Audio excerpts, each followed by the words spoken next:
Hello everyone, I am Sharad Goyal. So a little bit about myself. I am an entrepreneur just like most of you, hailing from a small town of Raipur for the people living in Mumbai. I am into constructions as a family business.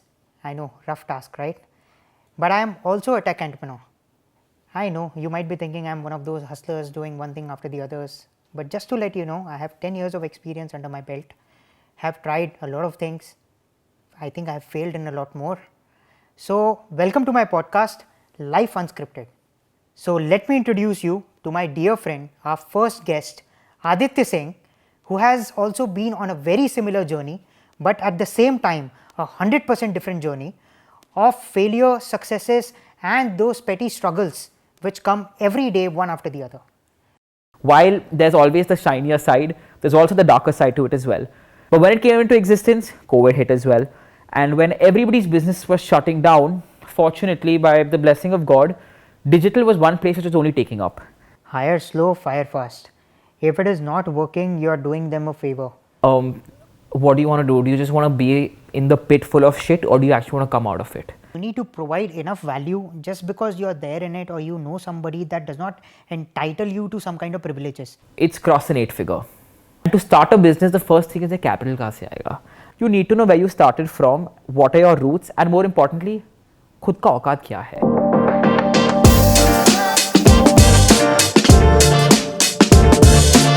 Welcome Aditya, welcome to Life Unscripted. Thank you. Thanks for the wonderful introduction, and super excited to be in front of the camera for a change and not behind what I've been doing all my life, and now I'm here, so it feels very different, weird, and excited but. To our viewers, I would like to tell you that Adi runs a digital marketing company by the name of Backbenchers. So he's always behind the camera, shooting people, telling them what to do on camera. So I thought, who would be better to come in front of the camera and tell you about the struggle behind, the pain that it takes to create something, the pain it takes to bring it to you in a very unscripted and filtered format. So Adi, in today's podcast, let's talk about your journey. Let's talk about where you have been to. Let's talk about where you want to go. We can talk about getting rich, but I think that's like self-explanatory if you are an entrepreneur. I mean, we do business for the money. That's the goal. Yeah. So Adi, tell me, why did you start Backbenchers? I mean, what made you move toward this side when you could have chosen anything? Okay, so to be very honest, the reason I started Backbenchers is मेरे को in short और पैसे कमाने थे.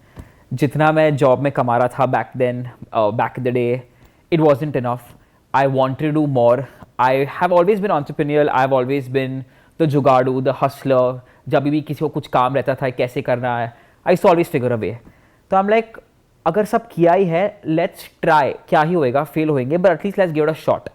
And I still remember this very clearly. I was actually working in a digital marketing agency, and I feel like the reason I am here today is because of everything that I learned in my first job and hopefully my last job also. But I learned everything back in Foxy Moron, and it was a very interesting journey there. सब कुछ किया, बहुत जुगाड़ किया, उनके लिए बहुत पैसे कमाए. And I remember in my last 3 months of actually working there, I used to work out of the conference room after working hours to actually work on Backbenchers. So I had like a lot of freelance clients on the side कि ठीक है, let's see, you know, how it will work, होएगा नहीं होएगा. And from the conference room, I used to like literally sit after like, you know, post working hours, after like 8:30 in the night, to actually put down, you know, strategies for these brands, a lot of content ideas, a lot of like thought starters for different brands which don't have they don't have a way or a pathway of how they want to be taking their brand from a marketing standpoint. And I remember one thing, that every big brand has a marketing agency, but today India is a place of startups. Every single day there are over 1,000 startups that are, you know, coming up in the country. They don't have that kind of budgets to go to big agencies, big companies, big names. Where do they go to? Just another freelancer who's also trying their way out. I want to be somebody who fills the gap between a big agency and a freelancer. I was one person, just started this alone, with obviously 2 people who are also with me today, who are extremely important to me, who've been with me, you know, throughout the journey. One is my content writer and one is my designer. And that's how we started it. And we literally started with one client, बहुत जुगाड़ करके. Like I said, काम के बाद we used to like sit either in the conference room, go down, get a beer, and like work from, you know, a club, a pub, a cafe, a Starbucks, सब किया है. And when I was a little confident कि ठीक है, I think ये हो सकता है, and I think we can sort of hit this, let's start this, is when I actually put down my papers there and officially backbenchers came into existence. But when it came into existence, COVID hit as well. And when everybody's business was shutting down, fortunately, by the blessing of God, digital was one place which was only taking up. So that was very interesting because that is a time where all the brands started coming to us saying that, you know what, I now need social media marketing, I need influencer marketing, I need performance marketing. So far, people are coming to my shop, they're buying stuff, but now how do I actually reach out to more people? Sab band hai, COVID time hai. And that's when we're like, okay, this is like a great time to enter into the market, and it worked pretty well from us. So why did you go into digital media? You know, today there are thousands of agencies, freelancers, anybody with a laptop and a business degree, they want to go into digital marketing. So tell me that first step. I think that's where most of the people, you know, get scared. मतलब कि मैं office के साथ करूं कि मैं अलग से करूं, मैं जॉब छोड़ दूं. What should be that first step? What motivated you for that first step and how you took it? To be honest, it's like जब करना है ना, there is no time to procrastinate and think कि करेंगे. It has to happen now and it has to happen at that particular time. There is no two thoughts about कि should we do it a little bit later? You know, should I like finish, like should I get another experience at work and then start this? If your gut is saying, if you have a very strong instinct and a strong feeling कि कुछ करना है, just get at it. There's no logical explanation for this. When you feel something, do it. That's what I have believed in so far, and it's worked wonders for me. Whenever I felt something, it's actually manifested, and I've realized that जब वो feeling आता है ना, तभी you have to take that step ahead. If you keep waiting, if you keep thinking, if you keep sitting with the thought, no, कुछ नहीं होता है. वो सिर्फ रायता फैलेगा उस पे.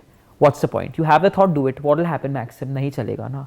And it's not like as the way that you've introduced me, successful entrepreneur, ये वो. I mean, काफी failures भी हुए हैं. We've lost a lot of clients, we've lost a lot of battles, we've lost a lot of pitches, we've lost a lot of business also. So while there's always the shinier side, there's also the darker side to it as well. But answering to your question, there's no right time. When you feel like you want to do something, get onto it. And competition is in every space. In every bloody space, there's competition today. Whether it's a manufacturing business, whether it's a production business, whether you also want to become a Bollywood star or just another influencer, or you want to start a digital marketing agency, competition will exist. It just comes down to आपको क्या करना है. So Adi, moving on to the next question. I have seen that in everybody's journey, like so far, maybe like if I can remember over 100 people I've spoken to. So there's always that one person. It might be your father, it might be a father figure, it might be a friend who motivates you, you know, who gives you that turning point that changes your whole perspective and gives you that slingshot moment. Who would that person be for you?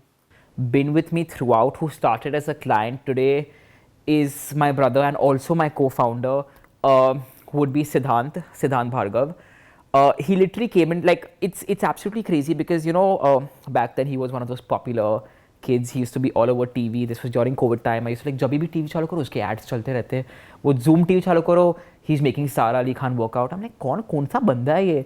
And then I was just like researching. अच्छा, he owns this company called Food Darzi, this and that. And cut to, you won't believe this. In like 10 days, I got a call from one of my friends, and she was my junior in school, and she was like, you know what, Aditya, we have somebody called Siddhant Bhargav who's coming for our event, which was at HR college. Do you want me to just speak about you? And you know, you've just started social media, like an agency and all. उसने बात किया, and then he asked for my number, and I spoke to him. And he's just like, okay, you know what, Aditya, like send me a scope, this, that, like tell me your price. हाँ, Food Darzi, बहुत पैसा होगा इसके पास तो. मैं तो ऐसे एक बड़ा सा एक quotation भेज दिया. He stopped answering my calls for 2 weeks after that.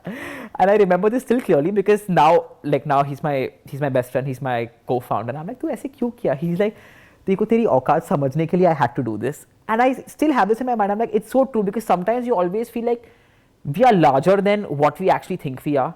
But one thing I always, you know, go back to is you need to know where you started from, what are your roots, and more importantly, खुद का औकात क्या है. But yeah, I mean, Siddhant, he was one of my first clients. We technically made him like one of the biggest health and wellness influencer. While we were on a 3-month contract, today we finished almost 3 years working with Siddhant. So if you ask me that one person who's literally been like, he's literally changed my life for the better, it would be him, because he's come as a client, changed into a friend, to a fellow co-founder today. And the journey for all these 3 paths is so different, but it's so authentic and true that it's been wonderful. And I feel like sometimes like God just sends you these kind of people just to actually change your perception and your perspective of how you're looking at things. Yeah, definitely. And as you said, like when you start, औकात पता होना ज़रूरी है. I think today's day and age, it's all about value. Like you need to provide enough value. Just because you're there in it or you know somebody, that does not entitle you to some kind of privileges. It happens with everybody. It doesn't matter where you come from. There is no partiality, negotiation or nepotism happening in this. 100%. Nobody does that. You have to hustle your way through. You have to act, like you said, add that value, because if you're not adding value, Nobody. I mean, maybe you'll get 1 or 2 contracts and then back. and it's happened with us also. To be honest, there were times where I'm overconfident. हाँ हो जाएगा, देख लेंगे, इतने clients कर लिए हैं, ये भी ले लेते हैं, and we fallen literally flat on our face, like fallen flat, and that's where I'm like, oh God, you need to be prepared. You need to be smart. You need to know where you have to head to, and you need to add value at the end of the day to your client. So as you talked about falling, I mean, that brings me to my next question. I mean, we have already spoken about, it's more failures than successes which builds a person. Yeah. So would you mind sharing with our audience like one basic or one major failure that basically turned everything around, which you learned from and you got up?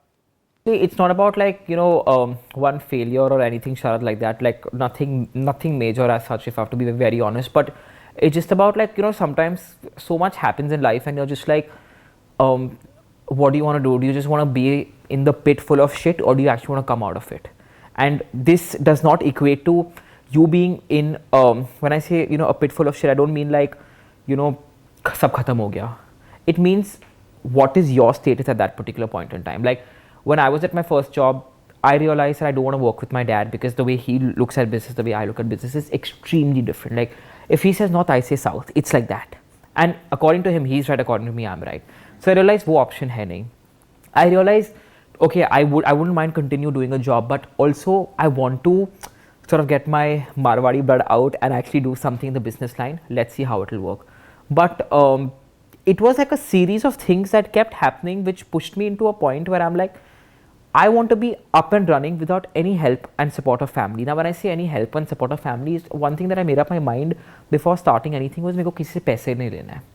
And to start a business, the first thing is the capital कहाँ से आएगा? Like किसी से पैसे नहीं लेना है. Now, when it came to that, I'm like, जुगाड़ करना ही पड़ेगा, hustle करना ही पड़ेगा. And basis that, I'm like, there's no option. There's the only way up is climb the ladder. What else? You don't have a choice. So I think how we can sum it up is like, shit happens, shit happened. What's next? So I mean, it's those obstacles which keep on compounding one after the other, and you get used to it. They are not obstacles or problems anymore. Yeah. So the next question: would you choose to have money or no recognition? Yeah, only recognition and no money. For a change, I'd say the second one, recognition with no money, because जब recognition रहेगा तो money आ ही जाएगा. So tell me one skill that makes you stand out. Having a very solution-oriented mindset. Everything is solution first. And was this skill innate or you had to develop it? You have to build it. कुछ नहीं आता innate. You have to build through everything. But that's what I realized with business as well. Like, if you have a problem-centric mindset, there will only be more problems coming your way, because problems in a business or in any sphere of your life will not stop coming in. It's just the way that you act on it and what's your approach in terms of a solution for it. So if you could teleport to any place, please don't say any other planet, what would that be? New York. New York. What's so great about it? I'm literally manifesting that in the next 3 years before I turn 30, we are able to set backbenchers, with my other co-founders, Omkar and Preksha, in America, in New York, because the vibe, the place, the people, everything, full hustling. I think we're all going to thrive there. So I'm literally manifesting that, we're going to be there very soon. So now let's take a different approach to it. You started, I think, 2 years back? We're on our third year currently running. Yeah, third year. So in the first year, obviously your revenue started with 0. Yes. So if you don't mind sharing with us, what is your revenue like that today? It's crossed an 8-figure. Crossed an 8-figure. So I think quite a lot of ups and downs to reach there. 100%, yeah.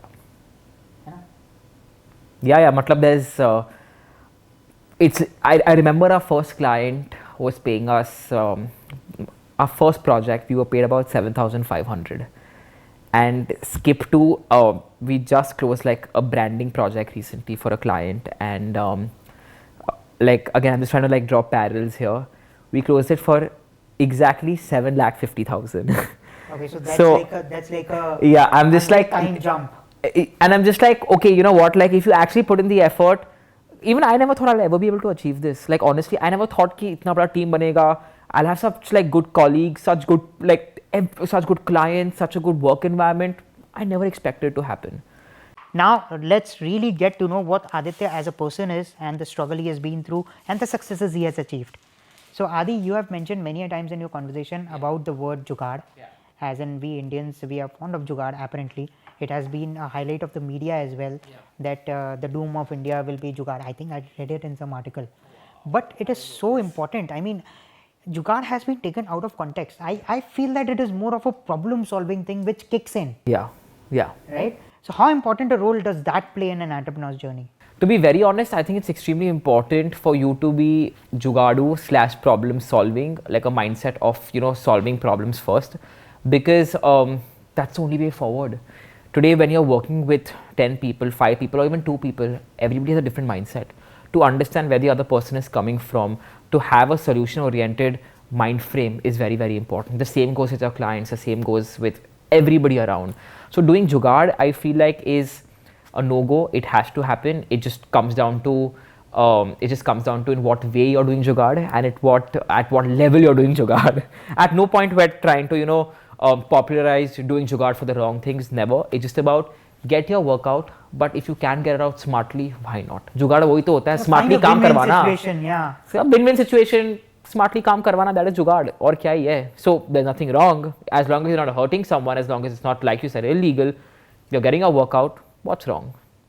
Okay. So Adi, you have also said that you are with your 3 co-founders, I guess. Yes, Or like yes. 3 core members who you have been working for since you incepted the Yeah, company. yeah. So you know, like conflicts are there. I mean, this is one of the problem which everybody faces. कि है ना, co-founder से झगड़ा हो गया या core team में झगड़ा हो गया, we are unable to manage it. How do you resolve these conflicts? So I literally have one of them who's sitting right behind the camera who's smiling. But no, to be very honest, these fights, these misunderstandings, differences in opinion always come through. Always come through. It just comes down to what are you here for? What am I here for? We're both here for the growth of the company. And what needs to be the answer to it. For example, if there is been a client who's really been troubling us on and on and on, and it's affecting a lot of people in terms of like if it's affecting their mental health, if the work is being affected, output is being affected, but the client is paying well. As an entrepreneur, I'll be like, ठीक है, client से पैसा आ रहा ना, continue it. But I have to also know where to stop, and that's where these people come in to actually make me realize that, boss, I have a difference of opinion because you need to also look into your team and not just the outer side and not just the money coming in. So I feel like I will never be right or I'll never be wrong. It will always come down to how as a team we're able to make decisions which is going to be impacting internal team and the external team, that is your client, in a better way. So that's how I look at it basically. I think this is very common, Sharad. Like, fights, misunderstandings, disputes, difference in opinion keep happening. But it's just about what is the bigger picture. You're here for the growth of the company, I'm here for the growth of the company. If that's the aim, whatever it takes, that also means I might be wrong with my approach. But if you're here to correct me, and if your reasoning is logical enough, we'll just go with what you say. So I agree with Adi here. I think it is more about, you know, that vision what you have for the company and the co-founders or your core team that shares that vision, and at the same time communication. Like if there is something, that's one thing I completely and then agree you stick to. Yeah, towards yeah, that one vision, and then you drive the boat again. 100%. Because देखो झगड़ा तो होना ही है, वो तो होना ही है. That's inevitable. It just comes down to how fast and how smoothly can you solve it and move on, knowing that you are both here are for the same vision. So if you are chasing the same goal, फिर झगड़ा करने से and extending the झगड़ा करने से फायदा क्या है? So it's in the benefit of the company. Exactly. Whatever is right, you just stick to your guns. 100%. So in the next question, I want to know, like, for example, you have to hire a lot of people. You have grown from 3 people to like 50 people right now. So what do you look for now? Because I mean, actually, let's rephrase this. What did you look for when you first started hiring? And what do you look for right now? And how has this changed? Wow, very interesting question. So when I was first hiring, I was always looking for like, can I get this person at a little bit of a better salary? Can I get them to, you know, close their CTC at a little bit lesser of an amount? To now, take the CTC, take the money, but the one thing that I always will look out for is accountability. That is non-negotiable for me and for everybody working with us, and just generally as well, right? Like accountability is so important. So how do you build this accountability? Like this is one thing which I have also been struggling at in my business. Like people do not. So accountability is not like a feeling which you just have. It is something that needs to be built from ground up, and people need to have it themselves. You cannot just enforce on it. So how have you managed accountability so far so as to grow your business? And while taking interviews, how do you know that this person is accountable? So I'll answer your second question first. You'll never know if the person is accountable.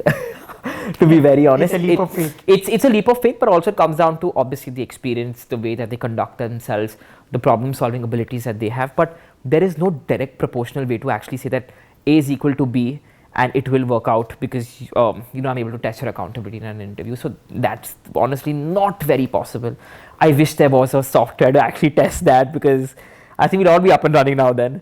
But how do you build it then? to be honest, I'll tell you what we've realized is everybody who comes into our company have very, very different ways of working. For me, it's very simple. You can work the way that you want. No problem. आपको जैसे काम करना है आप वैसे काम करो. At the end of the day, you need to ensure, not me, you need to ensure that your internal team who you are in coordination with and your external team, that is your client, they're both happy. As long as it's happening the way you work, I have no problem with. It's simple. I don't want to force my ways of working on you, because the way I work is very different than the way you work. So if it works for you, if it works for your immediate team, if it works for the client, who am I to say no? Okay, so as we talked about, keeping the client happy, there are like 3 pillars in the business. Like one is the client, one is your stakeholders, and one is the people you work with, your talent pool.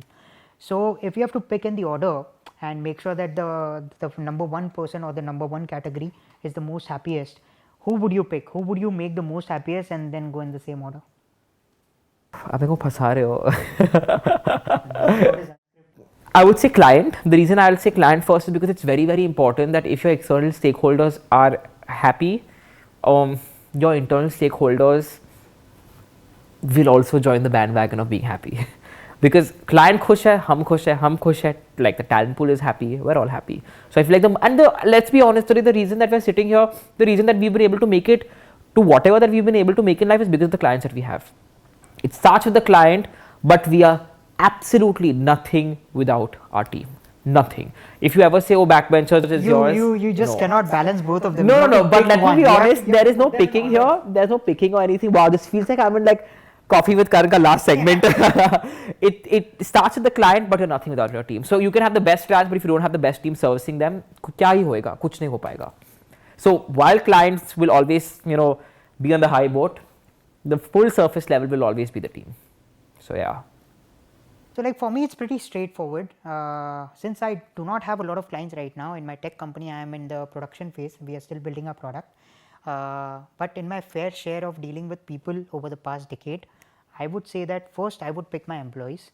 If I could figure out a way to make them happy, they would somehow figure out a way to make the clients happy. And if the clients are happy, I am damn sure my stakeholders will be happy because the money will come in. So Adi, moving on to the next question, I think this is going to be an interesting one. Like when I take interviews these days, there are a lot of people, like a lot of millennials, a lot of first time joiners, they are not the freshers. They keep talking about work-life balance. What is this exact work-life balance for you, and how do you treat it for your employees?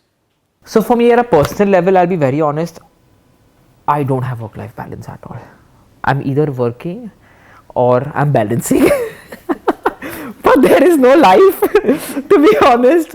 No, I'm just kidding. But now is where, okay, after almost 3 years, I actually took my first holiday. Because when you start, you're thinking about work, about your company, about your clients, about your internal team, day in, day out.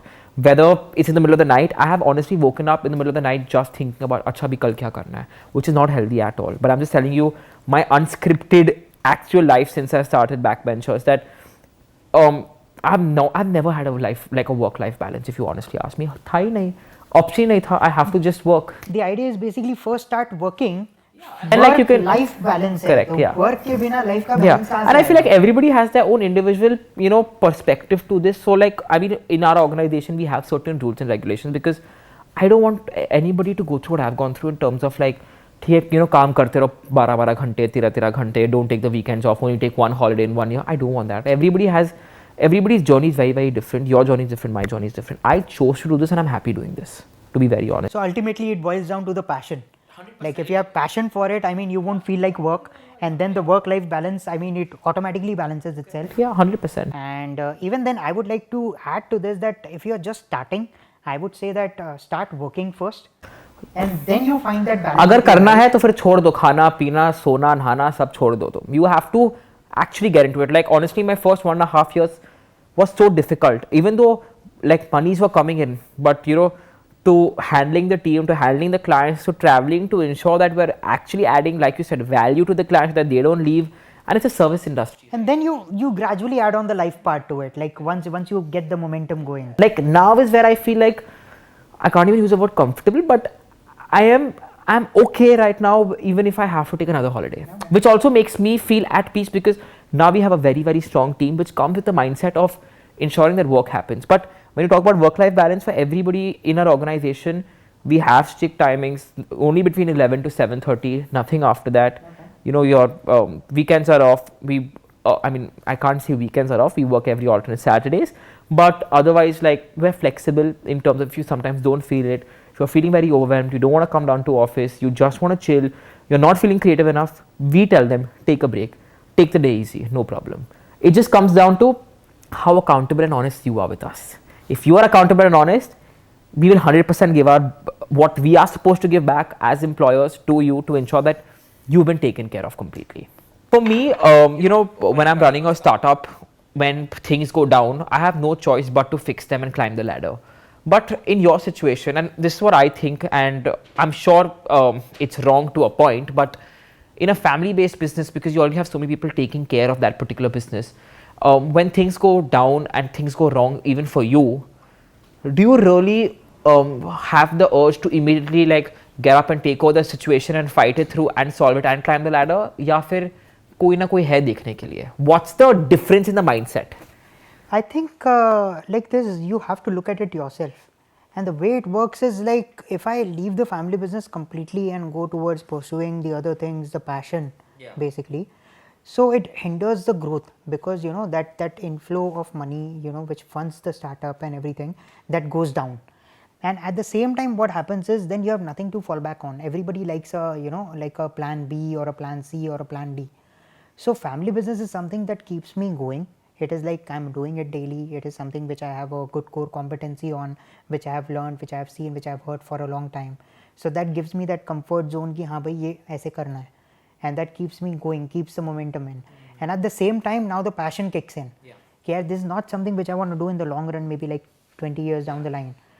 So to be frank, it took me 5 years to figure it out, that this is exactly what I want to do, like in the tech space. Like, so we are doing ERPs for startups right now. So to come to that, to take that first step, it took me 5 years. And in that, there were multiple different things which were on and off, which I tried, didn't work, I failed. There was literally a business which failed massively. So ultimately, it is about you, what do you want to do, and it is about your caliber, where do you position yourself, whether you can manage that load or not. And when it comes to manage those load, there's just one thought, that you have to do it. Yeah, there's no choice. There's no choice. करना ही है. Or matlab I'm happy to do it. You're taking it up responsibly rather than just like keeping it under the carpet. And it also helps me stabilize the boat. Correct. So if it's on wobbly water, and what happens is, kabhi family business mein there are problems, kabhi either there are problems, but it keeps you afloat and it gives you perspective. Business perspective can come from anywhere. You can talk to anybody. I recommend that you start. So if you have something in your family, you start. You want to do a job, you start. That gives you perspective, and you build on those perspective. It might take longer. You don't know how much time it's going to take. Right. But that perspective, I think that's the secret ingredient. And that perspective, like you rightly said, can come from anywhere. It doesn't have to be an MNC, doesn't have to be a startup, doesn't have to be a family-owned business. It can come from anywhere. Literally, just be open to it. In all fairness, accounts to accounts hai na, chahe wo kisi bhi business ka ho. So if you are in that business and if you are doing accounts, you can use that knowledge into your next business or your startup or your passion. So talking to people, hiring people, these are the common elements. The core things remain the same. Yeah. It's just those technical specifications that change. Sir, you said one thing very interesting, and I'm just going to be like the devil's advocate here. But you said your family business, you have a startup that you just started right now, and you've been having a family business that you've been running for years altogether now. And right now, your family business is funding your startup. But what if somebody wants to start this without having the family business or support? How does somebody actually win a situation when it's a capital heavy game and when they don't have support or financial support, I'd say, actually coming in from a third person or a family? So, I mean, first, stop thinking too much about it, stop whining about it, just look at it as a normal problem. Stop and think. इतना बड़ा मत करो अपने खुद के yeah. Don't fight yourself. I mean, if you have something stabilized and you are taking the funds from it, it looks very good from the outside, but it has its own challenges. Like, for example, when I do my family business, there are daily challenges, daily firefightings which I have to do. How much ever I want to try to come out of it. And then I have to manage that and then come back to the startup and behave in an entirely new format with the new set of skills and work on it. Yeah. This takes a toll on your physical presence. It takes a toll on your mind. So stop overthinking. If you don't have the funds, figure out how you can get the funds. You can collaborate with people. It is about figuring one thing out. So if, for example, I can route the funds, there are multiple things which I cannot route. So maybe you have those in your pocket. You are a very good talker. You are very good with people. You are very good with hiring. You might have good talent but not the money, or you might have the money and not talent, but both of them can be figured out if you really want to figure out. Every skill can be learned. You just have to put your brain through it, know what you are good at, know what you are not good at. It is more important to know what you can't be the best at. I think that's very important. And I like the other day only somebody was telling me, this was a very interesting interview that I was taking of a candidate. He's like, I follow something called the theory of elimination. जो मेरे को नहीं करना है, मैं वो पहले हटा देता हूँ. Which only leads me to मेरे पास दो ही ऑप्शन है, तीन ही ऑप्शन है. That means I have to be better than what I thought I wasn't otherwise at. So I think. Yeah, I totally agree. I mean, you can have a stop doing list. Yeah, oh wow, that's a good way to put it. Netflix Stop doing list. Everybody has a to-do list which they are trying to master and it doesn't happen. Stop doing list will be like simple 3 or 4 things. Just read them every day and see if you're doing that today. But tell me something. What do you do in a situation where you've hired the wrong person? Yeah, I think it should be a very strict policy. Hire slow, fire fast. If it is not working, you are doing them a favor. I mean, you just tell them that this is not working. I mean, I know it can get rough at times. Yeah. But if you be on the same boat, 3 things are going to happen. 1, the people who are working well with you, they also know that it's not working with that X person and you and the team. So it's taking a toll on them also. So they are not being valued here. Second, that person knows that it is not working and it's going to become toxic sooner or later. So by letting go, you actually help both sides move on faster. And that person can, maybe give him a nice timeline, give him a nice severance package. I mean, however your organization is structured, but give them some time. They'll find a better job. They'll find a better opportunity. Opportunities are all around you. I think it comes down to how you're able to get rid of the person, but at the same time keep him at a space where he actually can find better and bigger opportunities for himself or actually works for him. So I would say that don't procrastinate. If you know that this is not working, take a call then and there. What we do is we try to prolong it. We try to prolong it for like maybe next month, and there's a lot of word war. So basically, like, don't take it light from the time issues actually start popping up. Like, start taking action from the beginning, then waiting till the end. Interesting. And do it in a planned way. Yeah. If you want to give 1 month's time, then give 1 month's time, and correct. Then your next step should be then and there. Correct. There's no after that. Yeah, there's no after that. Got it. Understood. How do you deal with situations where you 99% just agree to disagree with your core team? As I think we have discussed this before as well. So I believe that communication is key.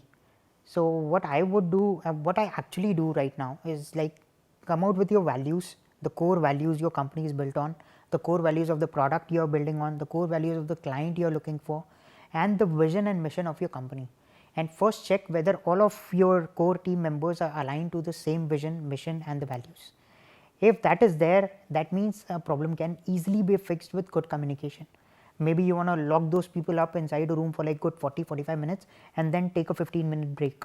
This I have actually tried. So what happens in those 15 minutes, people solve half of their problem because they don't want to have a discussion anymore.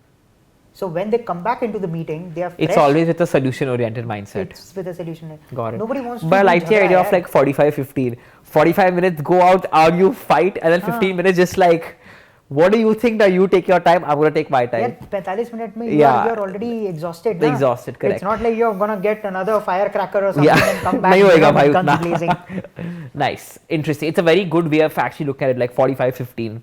I'm going to 100% implement this as well. The last one would be, how do you sell to a client at a higher price, knowing that you know that you deserve more, but sometimes you're just so used to settling for what is just coming your way? So Just to like ease this out for everybody as well. For example, if I know I deserve, for instance, 45,000 from a client as a retainer, but this client has been with me for like the last 3 years and they're now giving me over 25,000. But I know that, okay, they have been loyal, but at the same time, now it's coming down to we as a company have grown and they're giving the best to them. And this is what I deserve. How do you have that communication back with your client? Because you also know that you've been connected with them since the beginning, so you don't even want to lose them, but at the same time, they need to understand that you've also grown. it's an interesting take, you know. So I have faced this recently, like with my pilot clients, you can say. So like I had one very good client who's still there with us. Then I started, you know, migrating ki try karte hain ye wo, and it took me 6 months to realize that you need to figure out only one thing: whether that client is a client you want in the long term, or it's a toxic client ki he gives you a lot of problem, and then there's a lot of chick in that. Matlab basically you're earning an X amount and you deserve more because that client is taking a toll on your whole well-being, as in you are always on, रोज बात हो रही है, there's some issue, or मतलब it's not a good communication for both parties. So I would get rid of that client and I would move on to finding the people I can gel well with. It's like the passion part. It should be, you should be passionate about that client as well. So if, for example, the client doesn't fit my model and I want to raise prices and the client doesn't want to raise prices, first I need to know whether I want to raise prices and he's a good client. If it's a toxic client, raising the prices also Doesn't won't make solve your sense, problem. And if it's a good client and you want to retain him for the long run, Yeah. I don't think price is the first thing you're looking at. Correct. You want him with you Correct. because the added benefits will amount to much more than the Correct. price. If what they bring along with them is what is also extremely important. And to these great clients, if you are already providing a ton of value which goes way beyond the price you are fetching from them, they would gladly pay the higher prices without any fuss. I think you're right, because it's always a two-way street. It can, if I need them, they need us as well. So I feel like sometimes it's important for us also to put, I wouldn't say put us on a pedestal, but for us also to realize our own value. Yeah. Yeah, for sure, fair. Just like a last question that I want to ask you is, when does it come, like when does the time come in business where you're like, okay, now I'm content with what I've made? Why is it that every time you make your first 50, you run to 100, then you run to 150, then you run to a 200? I understand that's human psyche, but when do you actually come to a place where, theek hai, now I'm good? I think I would place it that if you can be happy for no damn reason. Like if you have achieved your goal, you have moved on to the next goal and then one and then the other, and then you have a lot of gratitude. But ultimately at the end of the day, and you're sitting ideal and you're just happy for no damn reason, that means you are content. New strategy. You again have to face yourself in the mirror. So ultimately it will come to you, and both ways, there's no right way here. Anybody can do business, and I mean he can come out with a unique perspective or a unique methodology today or with every moment. But the only caveat here is they need to be absolutely sure of the way they are taking. Of either part A or part B. Either part. Got it. So let's end it on something interesting I want to ask you, Sharad. How much money is enough money for you? Again, I said it's about happiness. If I can sustain myself, my family, and I feel that I have done enough, and at the end of the day, Okay, come on, you cannot be diplomatic. Give me a number. There's no number here. It is about being, so for me, enough money is when I'm debt free and I'm able to sustain my family and the lifestyle they want. Interesting. If you put a number on it, again, it's a goal you want to achieve. Once you have achieved it, you will look for the next one. So It'll be a never-ending cycle. It will be a never-ending cycle. So Fair. for me, it has been like that so far. Fair. It is always next. I am in the business to make money only. I think everybody is. Who And I comes to al- business saying that I'll make a loss? But I also feel like generally the talk of money should only increase with people and not go down. Like everybody talks about money in a way where ज़्यादा नहीं बात करना इसके बारे में. But nobody realizes that when I'm talking to you about money or when you're talking to the third person about money, it's only gaining more and more perspective about it. And everybody's here to gain money. Forget only businessmen. People who are working, people who are employees, people who are employers, people who are in startups, people who are in MNC. Everyone's here to gain money at the end of the day. So why do we want to keep hiding the fact? It's just about having an open conversation, I feel. Making a fuss about it. Correct. So like if you talk too much about it, sooner or later it becomes, your passion goes off and everything becomes about that monetary factor. Correct. So I guess like that's where work-life balance comes in. If you're just behind the money, sooner or later the work will be the life. So if you're just trying to be content and doing what you really enjoy and what you really love, and this is something what you want to do, it becomes life and work. It is just pleasurable. And it doesn't take a toll, and you're still earning, you're able to sustain your family. Like for example, I've seen many people, they want more and more returns on their investment. They are right. Some people, they are content with like indexing. That's me. Right. Yeah, they are right. So it totally depends on what is your need. Money boils down to your needs. Yeah. And in today's day and age, more than your need, it becomes your wants. So if you can Always want something separate- bigger. yeah. Always want something better. So if you can separate what do you need Yeah, and from what what do you you want, want, yeah. and then have a thin line between them, then you have something going there. Interesting. Wow. Thank you, Sharad. No, thank you, Aditya, for our first episode of Yes, Life Unscripted. thank you so much. It's been great to come in front of the camera. Finally, I let loose, and I feel super confident. Also, I feel like after this 1 hour of being in front of the camera. So, thank you for giving me the opportunity, and hopefully, this should do super well. So guys, this was the first episode of Life Unscripted with Aditya Singh. I hope that you got many insights as I did, and I hope to get many more speakers for you who can tell you about how they have lived their life unscripted. Thank you. Stay tuned for more.